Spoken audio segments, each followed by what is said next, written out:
Welcome back to the Orange and Black Podcast. My name is Sean Holloway, and this podcast is for Giants fans where we dive deep into everything Giants using analytics, the eye test, common sense, and much, much more. Opening day has come and gone.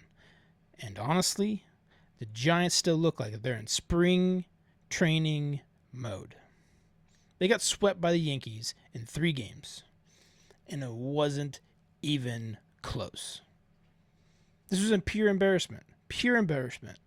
2 games on national television, and they got absolutely embarrassed.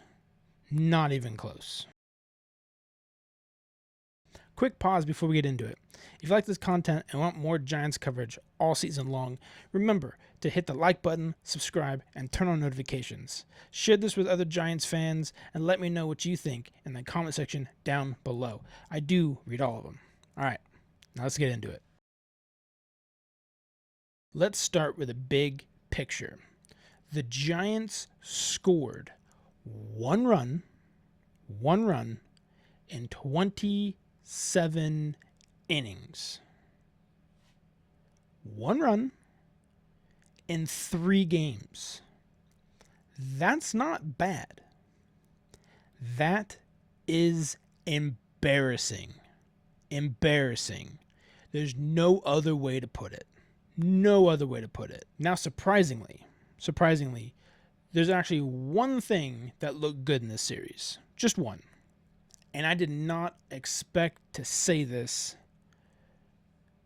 The bullpen.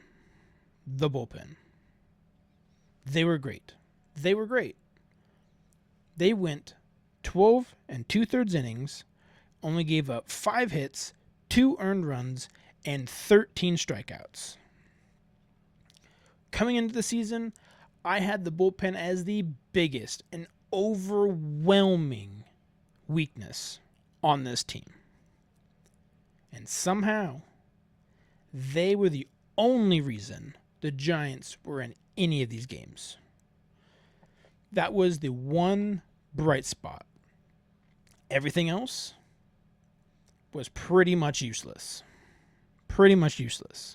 Now, I wouldn't say that the starting pitching was a complete disaster. Outside of the Webb start, both Ray and Malley only gave up 2 runs each, which is pretty good, considering. Ray went 5 1/3 innings, and Malley went 4 innings. So they weren't great, but they weren't terrible either. They were serviceable.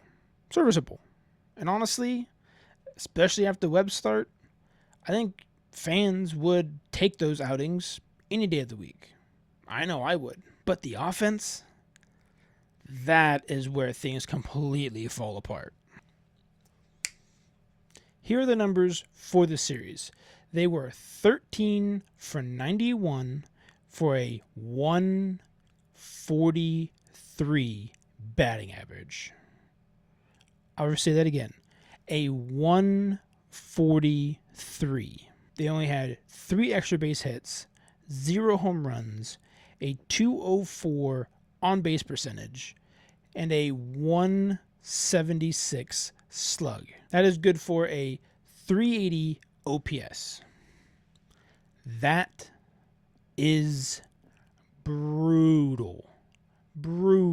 And before they even scored their 1 run, they had 20 straight scoreless innings. 20. I'm not even joking. I genuinely thought that they weren't even going to score a single run this series. The way the things were going. That's how bad it was. It just looked like this team was not ready. Adames struggled. Devers struggled.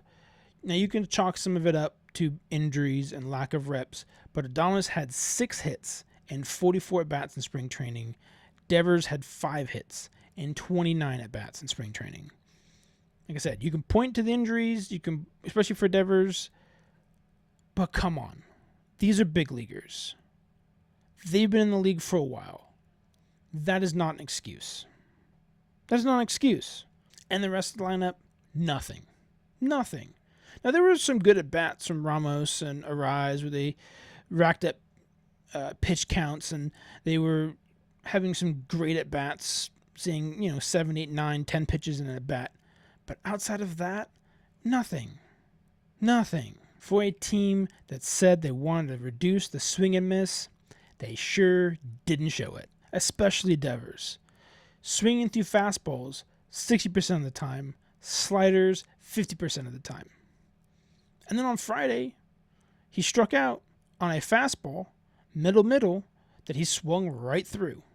That is a pitch you dream about as a hitter. You dream about that. That ball should have been 10 rows deep. But instead, he struck out and he's back on the bench grabbing some pine. That's completely unacceptable. That was a very hittable pitch that he just missed. Just missed. And this is something I talked about in my season preview. Runners in scoring position. Over this series, they went 2 for 14 for a 142 batting average. 4 strikeouts and 2 double plays. That is the same story as last year. Too much hero ball, not enough situational hitting. If they want to win games, they need to be more selfless and less selfish. And right now, they're playing selfish. Now look, I don't want to overreact. It's only 3 games. It's the first 3 games of the season. But with how bad they looked, it's hard not to be concerned. What really bothers me, though, is the overreactions. People are already calling for Vitellos' job. We're 3 games into his managerial career. 3! I saw articles after the second game already popping up. That is insane. That is insane. Everyone needs to calm down. Seriously. Everything's going to be fine. Things are going to work out. There are ebbs and flows in this game. Now, if this continues for a few more weeks and the same sort of results happen, then yeah, we can be concerned. Because they need to get it going, and this month of April is a very tough month. So they need to get it going fast. But right now, it's only 3 games. The first 3 games of the season. There's 159 more to go. So just calm down. Everything's going to be fine. The Giants are going to be fine. Calm down. Now looking ahead, it doesn't get any easier. They're playing the Padres for 3, then coming back home, playing the Mets for 4, then the Phillies for 3, and then after that they go on a 9-game, 3-city road trip. So yeah, we are about to find out very quickly what this team really is. With that, I'll leave it there. I hope you guys enjoyed today's episode. If you did, make sure to leave a like and drop a comment down below. I'll try to respond to every single one because I really do want to hear your thoughts. Do you agree? Do you disagree? How concerned are you after this series? And don't forget to follow me on X and Instagram at orange_blackpod. Have a great rest of your day, and I'll see you on the next one. Peace.